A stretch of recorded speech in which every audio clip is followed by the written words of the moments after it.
kalau di academic writing, kalau biasanya kemarin Anda nggak perlu sitasi, Anda nggak perlu parafrase.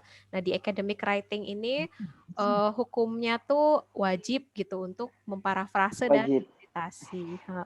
Karena kalau tidak, nanti Anda masuk ke dalam dosa plagiat gitu. Dan plagiat adalah dosa yang sangat tidak termaafkan di dunia akademik gitu. Jadinya yang perlu Anda ingat di academic writing ini, pastikan kalau kita merujuk pada satu statement dari sumber rujukan, Anda harus melakukan teknik sitasi atau memparafrase. Nanti kita akan belajar itu di kelas academic writing. Kita masuk ke learning objectives-nya dulu. Jadi tujuan pembelajaran dari mata kuliah academic writing itu mempersiapkan Anda gitu ya, dan kita semua sama-sama untuk yang pertama mengetahui bagaimana sih cara memparafrase, yang kedua mensitasi dari sumber rujukan, yang ketiga membuat organisasi referensi menggunakan skema American Psychological Association atau APA referencing.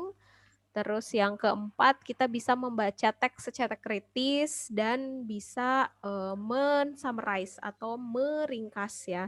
Dan meringkas ini mungkin kalau misalnya di sekolah Anda masih melakukan teknik ya, yang penting misalnya ringkasan itu menggunakan sinonim gitu ya. Tapi kalau di MK Academic Writing itu Anda diharapkan bisa melakukan parafrase gitu, sehingga nanti meaning-nya akan tetap terjaga tetapi menggunakan kata-kata yang tidak sama gitu dengan sumber rujukannya. Nah, itu learning objektifnya di academic writing. Kemudian yang akan difokuskan dalam mata kuliah ini adalah otomatis ya, karena kita harus berlatih untuk menghindari tantangan atau godaan plagiarisme atau plagiat. Kita harus bisa mulai melakukan sitasi dan parafrase, kemudian bisa menyusun referensi menggunakan standar APA tadi ya, American Psychological Association. Lalu kita as usual, karena writing is seen in a social act perspective, maka Anda mempersiapkan siapa sih target readers-nya, dan bagaimana nanti pemilihan vocabulary-nya, pemilihan gramatikalnya, seperti apa, dan menggunakan discourse marker. Kalau kemarin sudah belajar sama Pak Elih gitu ya, discourse marker itu seperti apa ya fungsinya. Kan contohnya therefore, misalnya as opposed to, on the other hand, dan lain-lain. Nah, fungsinya apa sih discourse marker? Dalam academic writing, discourse marker ini fungsinya adalah untuk menunjukkan voice Anda dalam melakukan penulisan gitu. Apakah voice Anda menyetujui satu sumber rujukan atau Anda menolak gitu, justru berargumen bahwa rujukan tersebut sebaiknya direvisi misalnya seperti itu. Nah, itu penggunaan discourse marker nanti mengarah ke sana. Terus berikutnya, nah ini ada beberapa buku rujukan ya yang bisa mendampingi Anda dalam melakukan belajar di mata kuliah academic writing ini. Di antaranya yang pertama ini buku ya dari Stephen Bailey, judulnya Academic Writing for International Students. Ini nanti saya share. Terus Judith Hanks. Judith Hanks itu kalau Anda baca bukunya Exploratory Practice in Language Teaching, Puzzling About Principles and Practices. Nah, ini tuh nggak secara eksplisit membahas mengenai academic writing, enggak, tapi ini membahas mengenai fenomena kita mempelajari academic writing. Jadi nanti kita akan mengeksplorasi puzzle pembelajaran. Jadi puzzle itu apa sih? Kira-kira bahasa awamnya puzzle itu adalah sesuatu yang masih mengganjal gitu di hati kita gitu. Itu adalah learning puzzle. Jadi apa yang mengganjal di hati kita terkait dengan pembelajaran academic writing. Lalu berikutnya ini ada buku panduan ya dari Cornuta, Concise Guide to Writing a Thesis and Dissertation. Meskipun judulnya ini thesis and dissertation selevel graduate students, tapi tidak usah khawatir karena beberapa guide-nya masih bisa kita gunakan dalam menulis akademik gitu. Dan yang terakhir, dan ini kayaknya buku sejuta umat ya, dari Alice Oshima, Introduction to Academic Writing, third edition. Ini juga bisa Anda cari baik itu di BOK maupun kalau Anda perlu dari saya nanti saya kasih. Cuma untuk bukunya Alice Oshima yang ini saya punyanya versi scanannya gitu. Jadi mungkin agak sedikit tidak nyaman ketika membacanya, tapi kontennya tetap bisa terbaca dengan jelas. Gitu. Jadi nanti bisa dibantukan dengan 4 buku rujukan ini ya dalam melakukan pembelajaran academic writing. Terus selain pustaka rujukan, nah ini ya yang tidak bosan-bosannya saya ingatkan kepada Anda bahwa kriteria penilaian masih sama. Bedanya adalah kalau di academic writing ini dan di kelas writing saya pada umumnya, porsi penilaian assignment dan penugasan itu lebih besar daripada porsi penilaian UTS. Ini kenapa? Rasionalnya di mana? Bahwa dalam melakukan kepenulisan ini, baik itu essay writing, academic writing, Anda akan lebih banyak gitu ya mengeksplorasi penugasan, karena kan yang paling penting dalam proses penulisan itu ya apa yang kita lakukan di kelas gitu, dan itu akan membentuk pemahaman dan kebiasaan menulis akademik yang kemudian bisa kita lihat secuil dari prosesnya itu di UTS. Sementara kalau UAS masih tetap ya porsinya sama dengan assignment dan task. Dan karena kita punya penilaian attendance minimal 15% porsi penilaiannya, artinya tetap ya standar minimal kehadiran adalah 75%. Jadi dalam satu semester usahakan tidak lebih dari 3 kali kalau misalnya perlu izin atau misalnya Anda tidak enak badan, sakit gitu, dengan keterangan gitu ya. Jangan tanpa keterangan. Itu karena ini terjadi gitu di senior Anda bahwa nilainya bagus, performance di kelasnya bagus, tapi attendance-nya attendance-nya jelek gitu ya jumlahnya, akhirnya nilainya yang harusnya B jadi C, turun. Itu pentingnya memperhatikan attendance gitu, karena attendance juga bagian dari Anda bisa complete the assignment apa enggak ya, kan berdasarkan jumlah kehadiran, partisipasi dalam diskusi dan lain sebagainya. Gitu. Ini masih sama ya assessment kriteria. Mohon diperhatikan attendance-nya. Terus kalaupun memang perlu untuk izin atau sedang tidak enak badan berhalangan, mohon mengabari. Kemudian ini metode pembelajaran dan medianya kita masih sama ya, asinkronusnya kita pakai Edmodo. Nanti mungkin Edmodo akan saya pergunakan juga untuk storage assignment. Selain storage assignment juga storage video pembelajaran.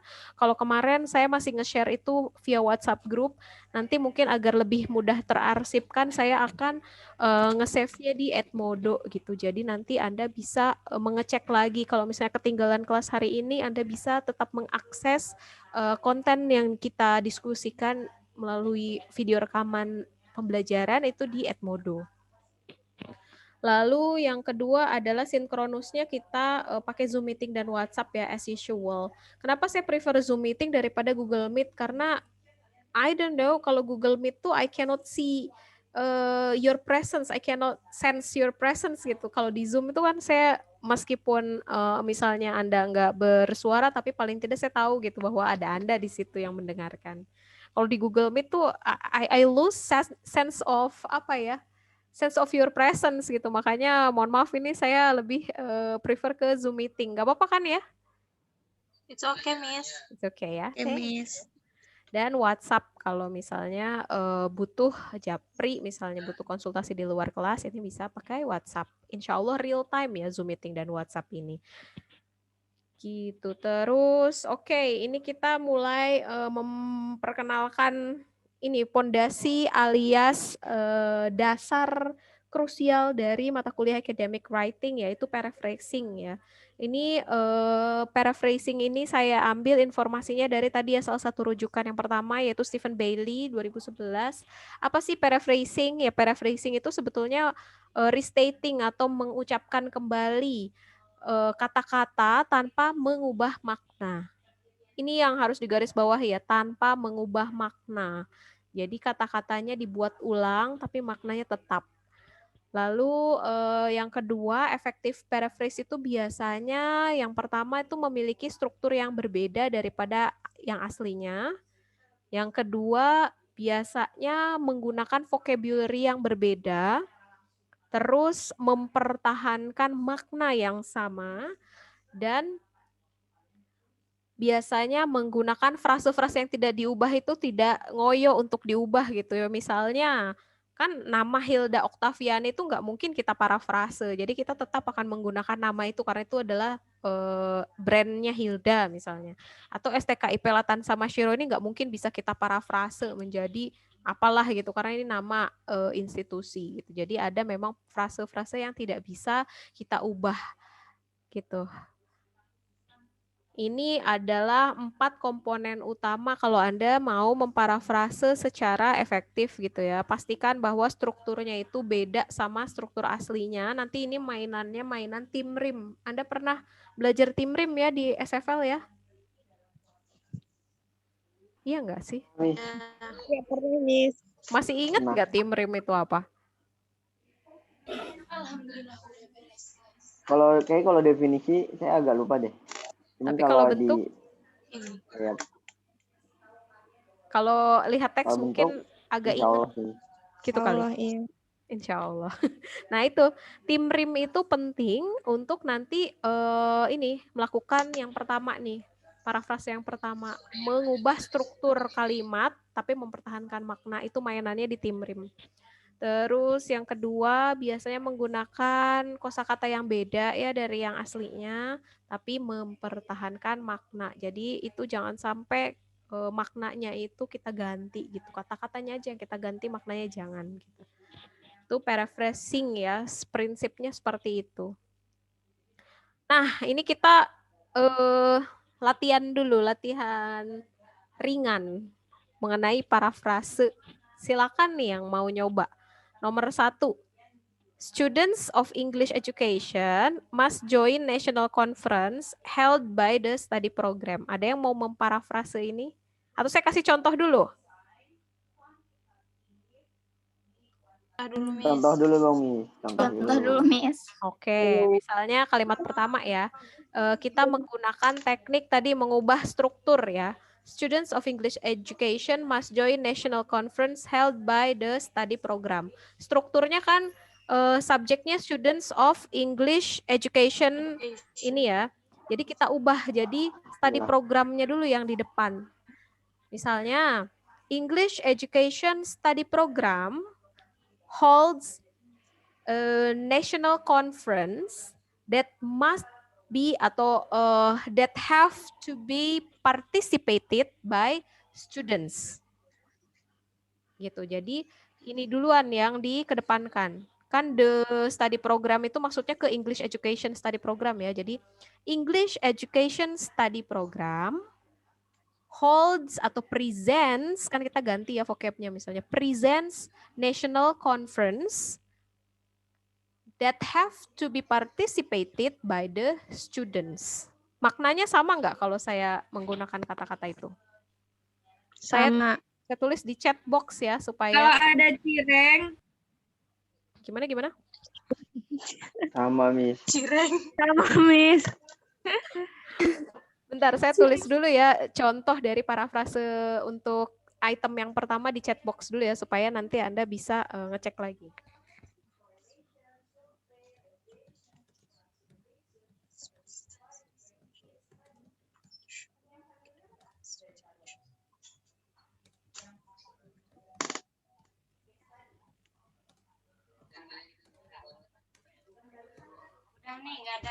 Jadi baca suka ini.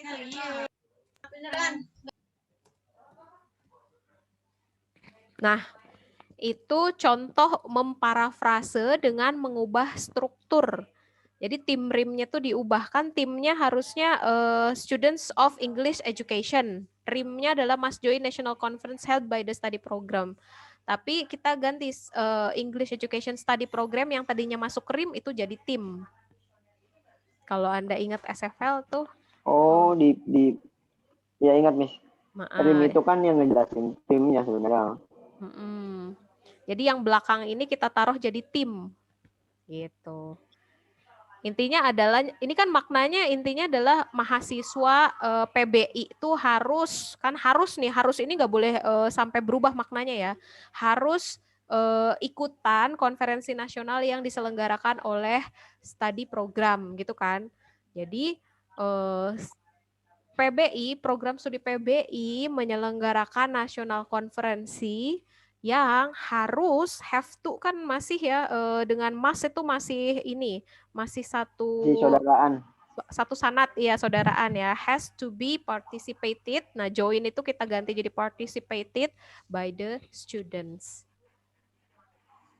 Bisa nggak pakai versi yang lain? Bisa. Silakan, ada yang mau nyoba boleh sambil diketik di chat box ya yang mau nyoba.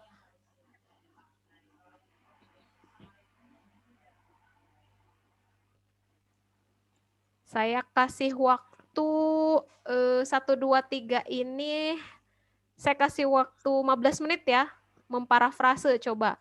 Misalnya Royhan mau nomor 1, terus Lisda mau nomor 2 misalnya. Habsah mau nomor 3, boleh. Saya kasih waktu 15 menit untuk pilih salah satu dari 3 ini untuk diparafrase. Nanti kita diskusikan. Gimana? Oke? Oke, Miss. Di chat box saja ya, diketik di chat box ya. Sok dibaca 15 menit. Latihan dulu.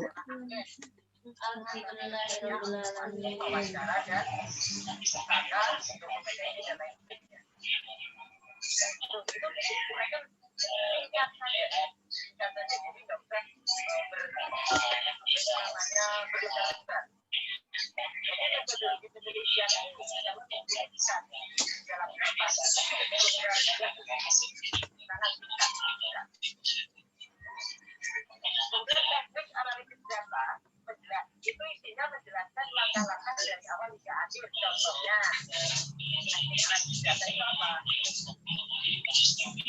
Di antara dari data, observasi, wawancara, angket, dan lain sebagainya, ya, dikumpulkan, dikaji secara mendasar, kemudian dipilih data utama dan data tambahan selanjutnya dianalisis dengan pendekatan Alhamdulillahirrabbilalamin. kasus atau apa.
Ayo, boleh coba poin yang kedua atau yang ketiga. Yang kedua itu memang agak panjang, tapi justru sangat lebih mudah diparafrase karena maknanya tuh bisa kita pertahankan.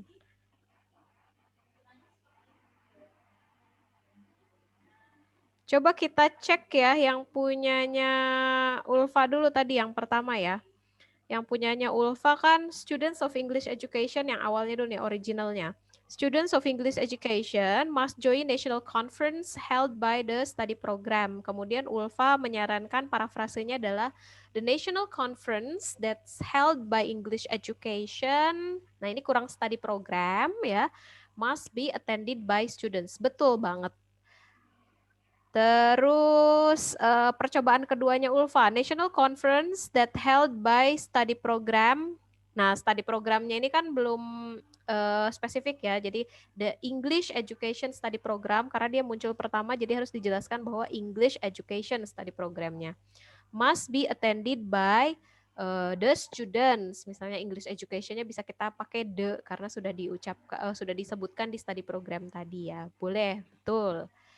Terus Royhan, yang ketiga. Kita baca dulu yang originalnya ya. Yang originalnya adalah most Indonesian people start their days with tea instead of coffee. Jadi kalau di bahasa Indonesia maknanya gimana maknanya? Ya, banyak orang Indonesia memilih untuk minum teh dan kopi untuk memulai harinya. Yakin? Ya, untuk mulai hari kan berarti dari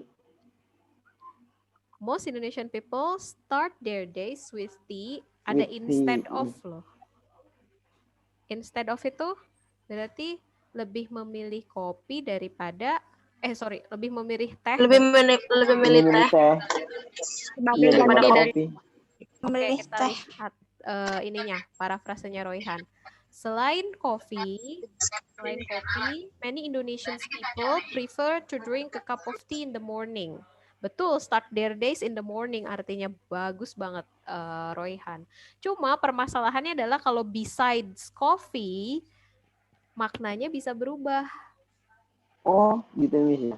Selain kopi, orang Indonesia juga suka loh minum teh. Tapi kan kalau di sini maknanya orang Indonesia tuh kebanyakan lebih milih teh tahu daripada kopi. Artinya yang memilih kopi itu lebih sedikit daripada teh. Misalnya gitu. Kan originalnya.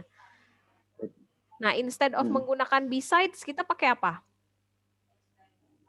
Either aja kali ya, Miss ya? Pakai either bisa nggak, Miss? Either coffee or tea. Either itu lebih ke pilihan. Mau kopi, mau teh gitu.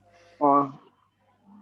Discourse markernya apa ya? Bukan besides, tapi misalnya compared to coffee, kalau dibandingkan kopi, ya bisa pakai compared to coffee. Oh iya. Many Indonesian people prefer to drink a cup of tea in the morning. Itu boleh. Gitu. Oke, Miss. Jadi maksudnya parafrase itu gimana caranya supaya maknanya itu tidak berubah. Oke, good ya Royhan. Sama Ulfa, well done. Ayo ada yang mau nyoba nggak nih yang item number 2? Kalau kita lihat yuk originalnya item number 2 itu apa sih?